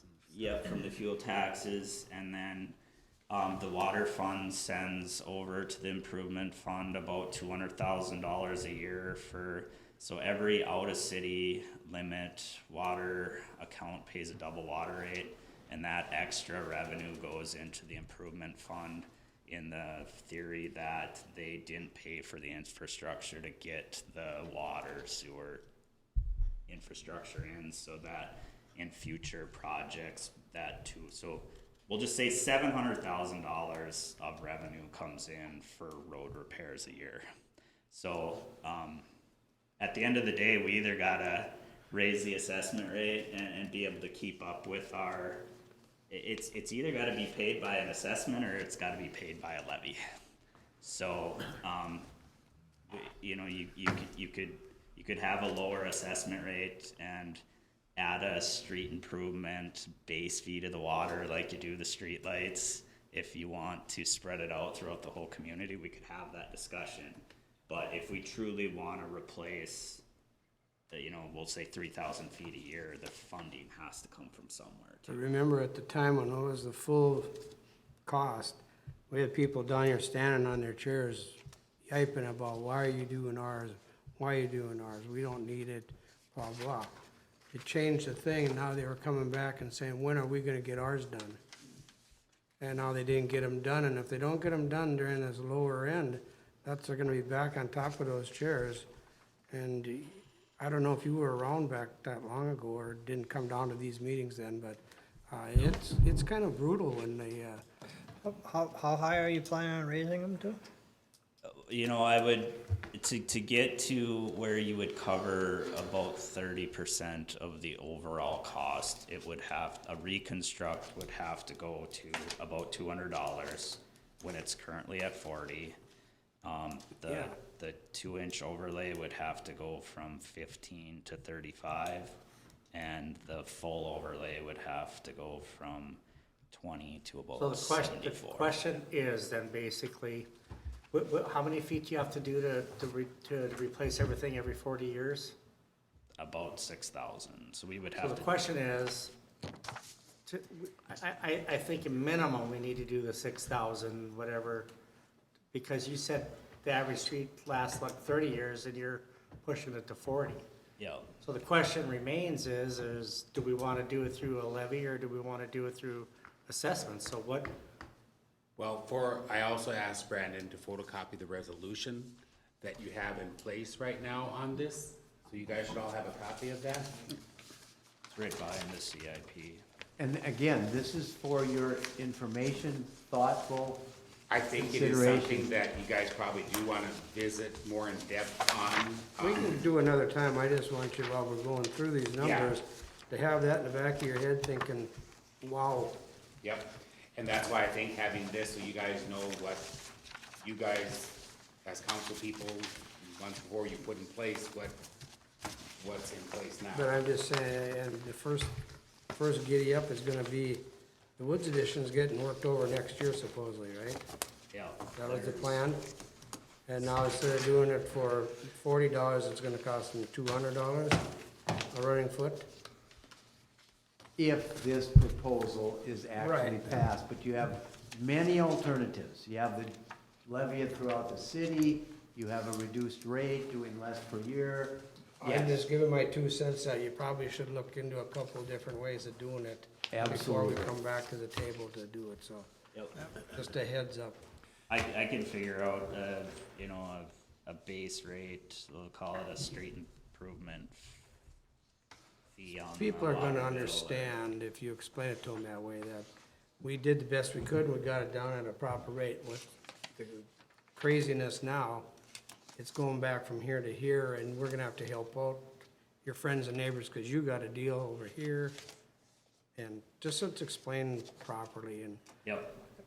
You know, when you talk about, say, the sewer, you know, like say, now up on Alexandria, you just replace a water main. Do you guys camera the sewers to see if they needed to, or why not replace that when you got it open? Yeah, and that's, you'll see that in the wastewater budget when it comes through, but yeah, it's about 7,000 to camera the sewer system. It's that trying to do the wastewater budget it was a struggle. We're gonna have to prioritize and pick away at that. You know, if you look at the way that the wastewater system was funded, so the water budget on an annual basis is about, we'll say, $1.3 million. The wastewater department was about $500,000 to $600,000. If you look at the infrastructure, and it's slightly different, but for every block of water main that's running down the road, there's a block of sewer main running down the road. Yeah.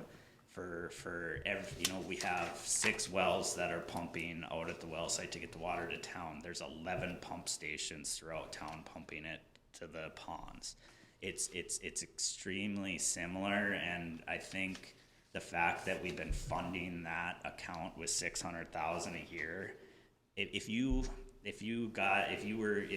were able to dive in and work in the 2 departments, the water department has been maintained and is in very good shape.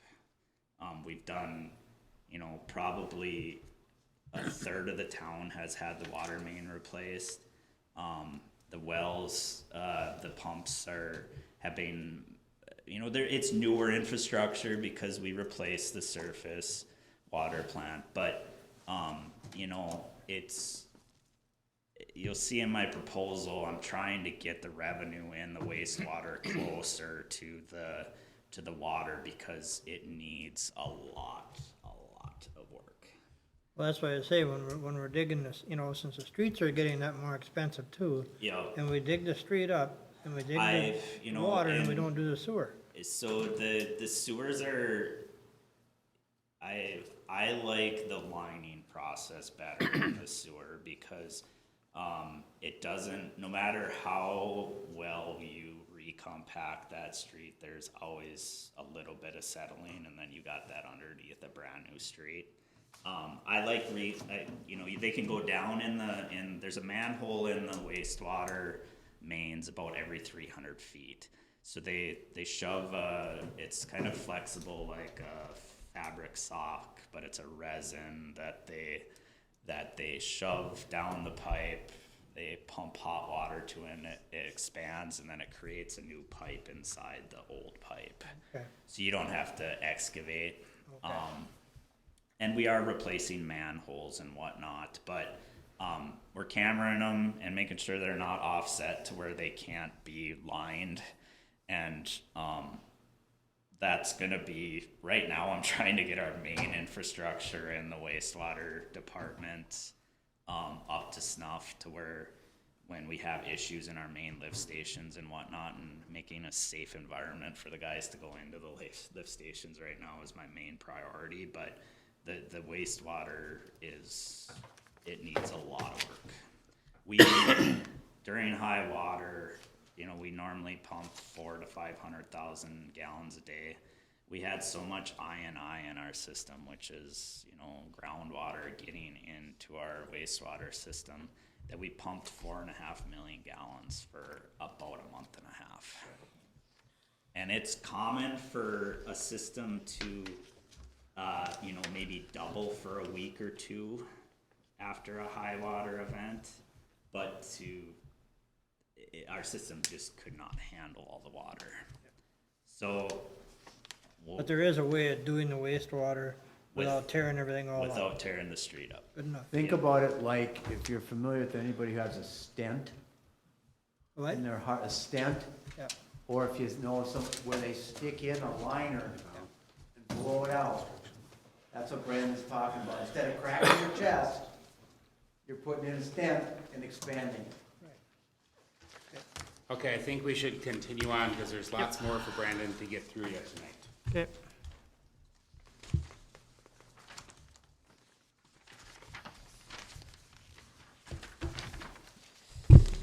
So you can add the stormwater sheet to this. This is the rate analysis for the water, wastewater, basically your utilities. So the first page that I have that I already had in there shows the average water, wastewater bill for communities excluding the Twin Cities, basically.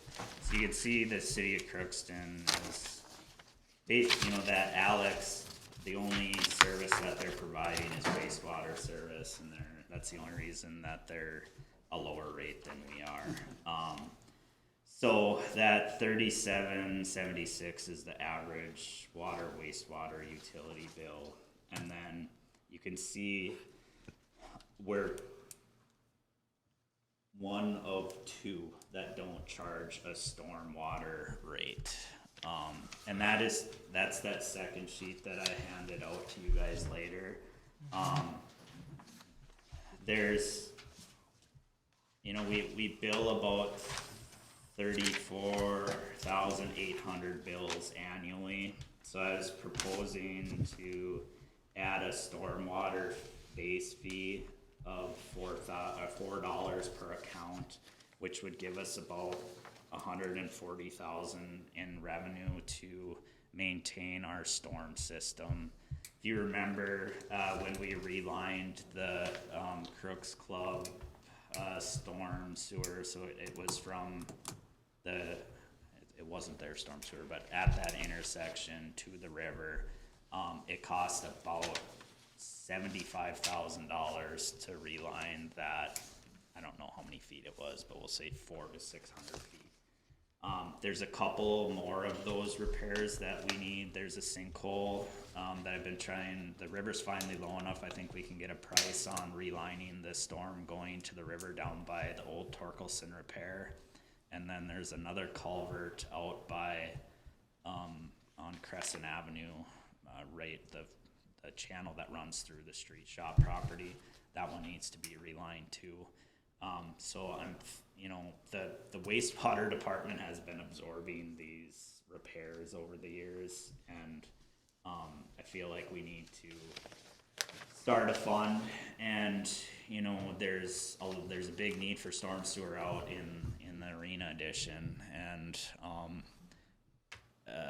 this would help us fund projects like that. If we put a full storm system in, that'll drain that area. It's probably going to be a multi-million-dollar project. So, Is there anything with that, when you talk about that, any kind of state help or anything we can get for something like that? me and Rich have talked about it, and we got to get the water modeling assessment together to kind of see what the needs are, and then approach the watershed and apply for some grants and other opportunities. So I will look into that when we get closer.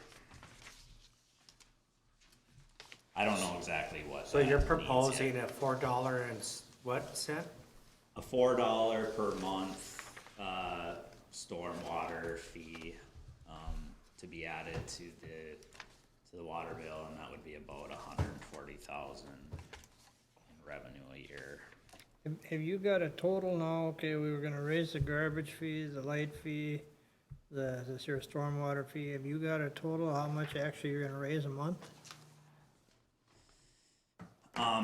So with the change, like I said, the wastewater rate needs the largest increase. The current wastewater rate is $1.75 per 1,000 gallons. We bill about 200 million gallons a year. That needs to go to about $3.50 per 1,000.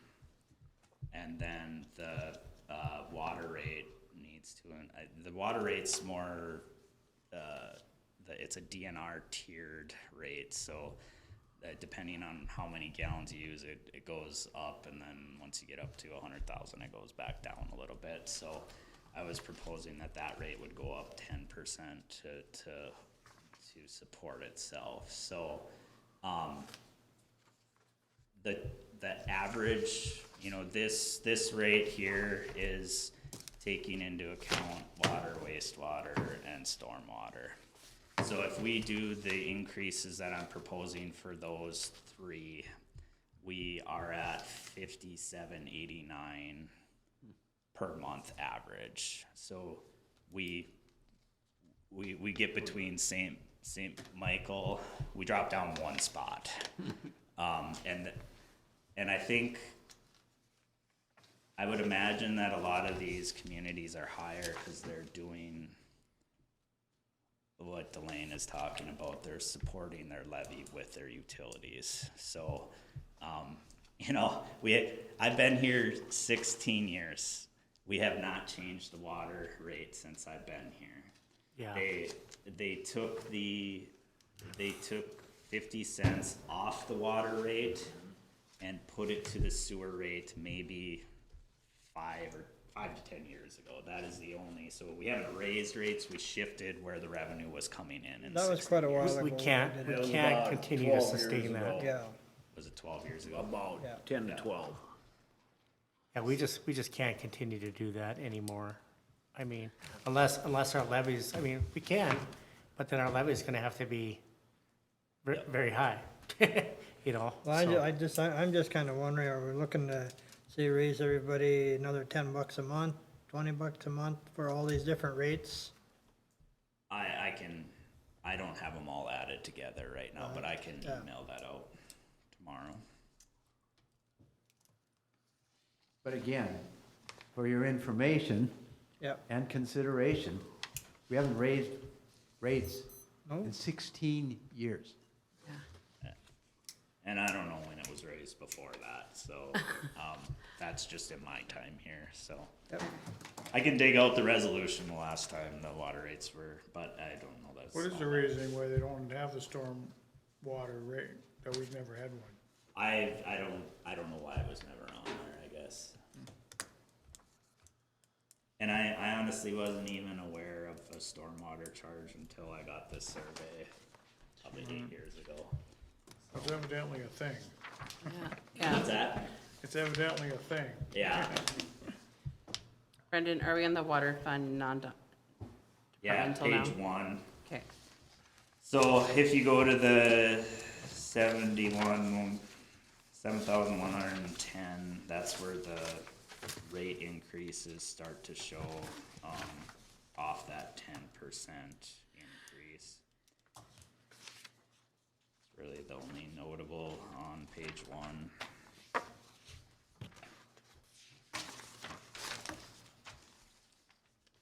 Page 2 is basically the same thing.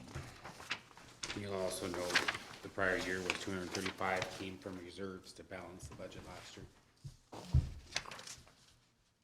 Yeah, and like I said, I removed all those 9,400 reserve draws, so.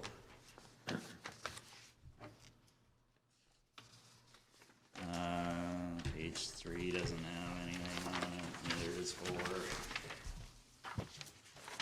On to page 5, so this is the well site pumping, 312 professional fees, that 80,000 is for the in-depth aquifer study that we've been talking about. That would investigate both well sites and the sustainability of the aquifers. And actually, I've been working with Chuck Whiting from the county, and they're willing to do 20,000 of their ARPA dollars towards this aquifer study with us. Nice. And other improvements, 530, the new, so well 5 and 6 needs 2 new drives, that's 37,000.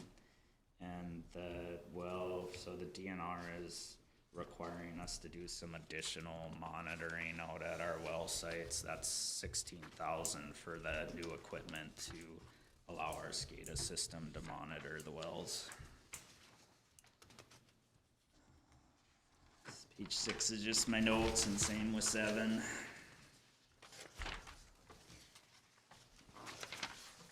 Page 8, I do not have anything highlighted. You'll see 503 at the plant had a couple high years of budget items, but that was for the filter rehab, so that process is done, and that's why that's down to 0 Is that the again. 530 fund? Yes, 530, Okay. sorry. Okay, I was just looking wanted to for make that. sure. I remember that one. Page 9 and 10 are just my notes. Page 11, the 540 equipment, that's to replace the hydrovac. That's about 15 years old.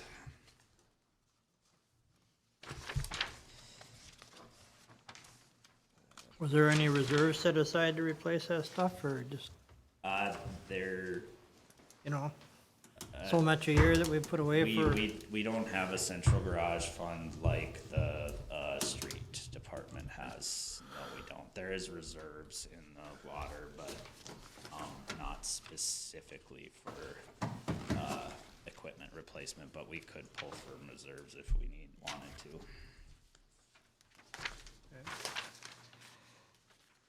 Page 14, other improvements, on the water main replacement. We've gotten, part of the reason that we haven't done the Houston Avenue is the entire Woods Addition before the roads are redone need new water mains and manholes and whatnot. And we typically do that with our own crews. Being short-staffed the last couple of years, we haven't been able to do as much as we'd like to. So in that 530 other improvements, I went from 180,000 to 241, and this is to contract some water main replacements to get us caught up.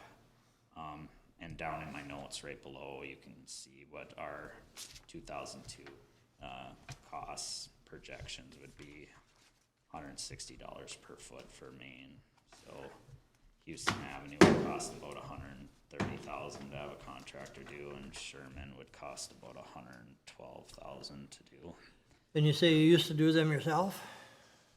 Yes, we would hire a contractor with an excavator to dig the hole, and then we would use water staff to install the pipe and assist with the install. So it would, you could probably do well for 180, we'll just say what a contractor does for 240. Well, that's what I'm saying. Would we be better off to, since you say you're short-staffed, would we be better off to look at maybe adding another person to your staff so you could do it? Yeah, if we could find people to hire, yeah. Oh, okay. We're having a hard time getting people. So, where I'm kind of coming from with this is, if we're gonna keep doing water main replacement, we gotta have a 4-staff water department. If we're not going to, we can go down to 3. So at this point, I would rather go down to 3 and hire a contractor, because you're gonna save that 60,000 in that one less employee, so. Okay.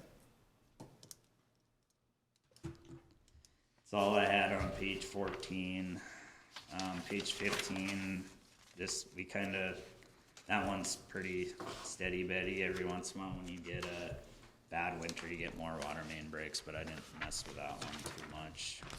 Can I ask why 21 has salaries at 4911 and then we're back down to 1635?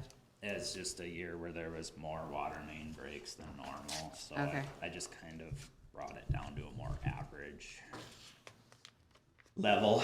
You'd see in 20, we only had 619. Sure. Okay. That all just kind of depends on the frost depth for the year on water main breaks. The meter reading is pretty steady now that we don't read meters manually. The biggest expense in there is the software now in the 405 contractual equipment maintenance. That $22,000 is what we pay for software for the meter reading system manually. Page 17 for the service line repairs, that's we left that alone for the most part. That's pretty steady year to year. And page 18, the administration side, it stays pretty steady too. I just highlighted the 720 on page 19. This is the transferred funds that I talked about out of the water department to the 227 fund to help do future improvement projects. Then I like when you get to these revenue and expense pages on these funds, because they actually tell you something compared to the general as a big lump sum. You can see in 20, the water department put 21,849 into reserves. 21, it pulled 146,830. And you know, I left the water about 100,000 in the red just because we don't always spend 100% of the water. There's so many different funds in the water department. There's usually a little bit left. So I felt comfortable leaving that one with the 10% rate increase in the red a little bit, because I feel like it'll land a little bit lower than that. And that is, the next page is the capital improvement plan for the water department.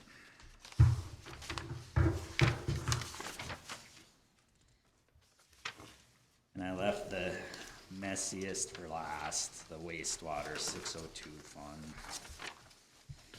So on page 1, the 7,200 is where most of the revenue comes in for the service fees. So this is the $1.75 charge per thousand.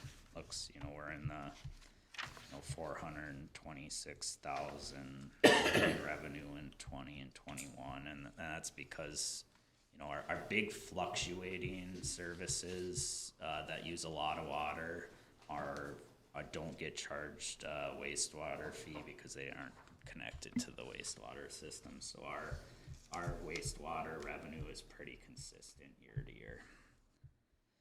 So in the 7,200, I got the note right underneath it about the proposed rate adjustment from $1.75 to $3.50 per thousand to sustain itself. So that would take the revenue from, you know, 426,000 to the 950,000. You know, with that being said, I know there used to be a lot of complaints about, say, summertime watering their yards. Are we gonna do anything different with that then, when they're not really running that through the wastewater? It's the only way to do that is to add an additional meter for, we'll say a hose bib is the only way to accurately monitor the water that's not going into the wastewater system. So can it be done? Yeah. An additional water meter's, you know, about $200 to $250 per setup. So if the homeowner felt that if we wanted to go that avenue and the homeowner wanted to invest in that additional meter, I guess there's no reason we couldn't do that. We could do something like that for individual homeowners? It's possible, yes. We would have to develop a policy to do so, but it is possible, yeah. I know some really like to water their yards, so I mean, that might be something they wanna do. Yeah, and, you know, we've traditionally, our water rates and whatnot have been so low that it's offset. You know, typically, you know, when they're watering, a residential account will probably double once their rate on a normal city's tiered rate once they get to the, let's say, 5 to 10 to, we'll just say 5 to 20,000 gallons. Yep. So that the revenue is essentially they're shifting, they're doing the same thing, they're just not having the additional meter, you know. So the revenue is going into the water fund instead of the wastewater fund. So you know, at the end of the day, it costs us so much to operate the system, and if we give a discount here, we're gonna have to raise the rate there, right? So, you know, at the end of the day, the watering lawns is kind of a luxury item too. So, that's where my mindset is on it anyways. So what page are you on now? So, any questions on the revenue side, I can get off the revenue. Go to page 5. So, lab fees, Fund 216. American Crystal used to do our lab sampling for us. They will no longer do that, so that $7,000 is a new expense that we'll have to hire a lab to do. Did they give you a reason why they're not gonna do it? It was too much clerical work for them at the end of the day. So we used to trade them. We would take their resident or their domestic wastewater in exchange for them doing our lab sampling. So I've added a wastewater charge to their account. It's gonna offset. It's probably gonna more than offset the 7,000. Okay. And then the 221 repairs equipment, lift station 4 needs new impellers, so that's the 37,000 for that repair, and the other is just the standard maintenance on the lift stations. What was your distribution?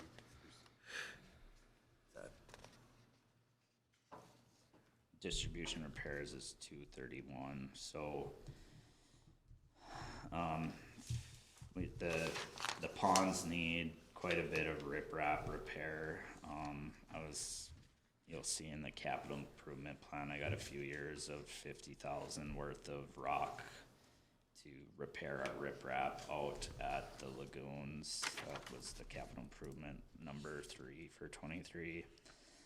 35,000 is for the sludge and H2S reduction program. That's an additive to the ponds. We have about 2 foot of sludge in one of our ponds, so there's an additive that helps to degrade the sludge and get it down to where it gives us our storage back.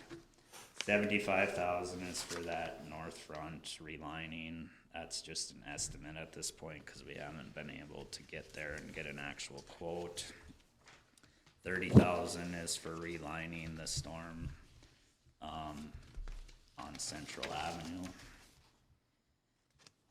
In the 312 fund, that 90,000 is for a comprehensive sanitary sewer study. So they're gonna look at all our lift stations. They're gonna put some meters in some of our main sanitary catches and help us figure out where all the I&I water is coming from to try and cut down on the peaks that we're getting when our groundwater gets high. So that's, at the end of the day, that's kind of a broad look at the wastewater system to kind of help me get a feel for where we need to start and where we need to prioritize and come down from there. 386 is this service. So these are the same old service line replacement. This has been in the capital improvement for years, the manhole replacements and the service line repairs. We redo about 10 catches a year, and then redo some sewer lines where they failed in the past is what we've done.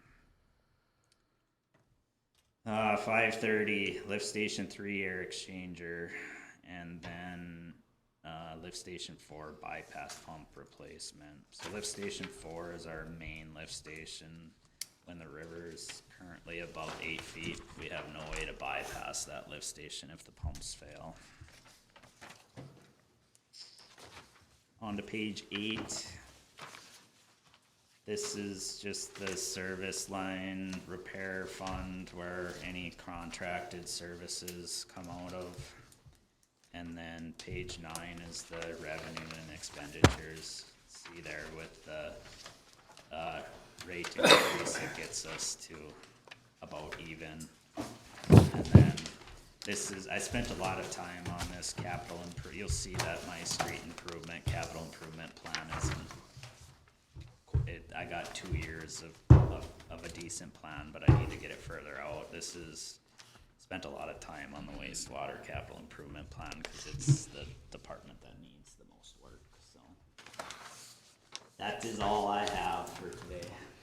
So, is there such a thing as calculating the potential levy after you do the budget based on last year's, what's the fund we get from the state?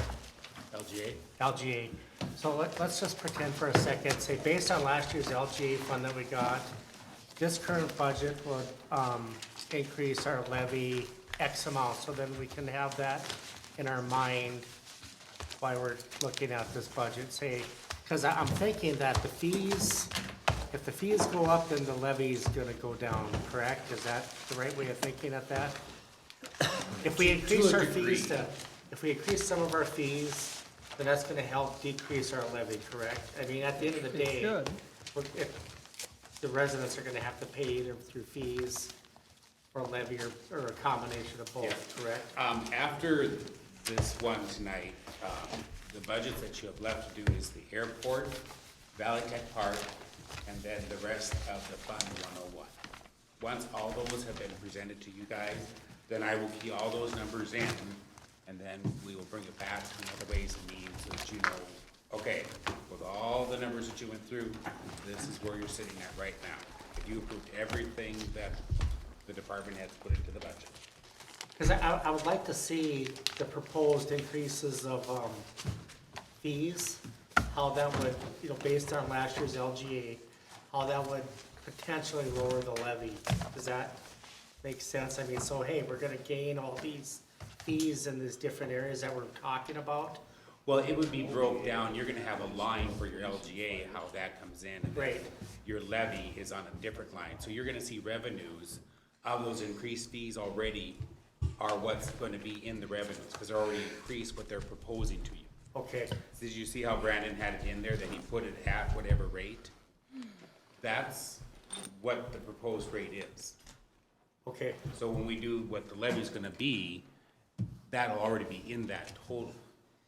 I see. I mean, these But rates. correct me if I'm wrong, it's still up for discussion on some of these fee increases, correct?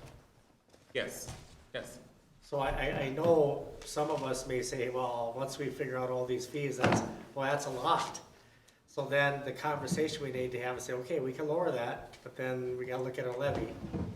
And that's gonna increase that. So what do you want? Or then, if you don't wanna do either, then what do we cut, right? Yep, then you'd have to look at the cuts. Right. It's actually a three-way mix. What? It's actually a three-way mix. Right. Not just a two-dimensional, but it's three-dimensional.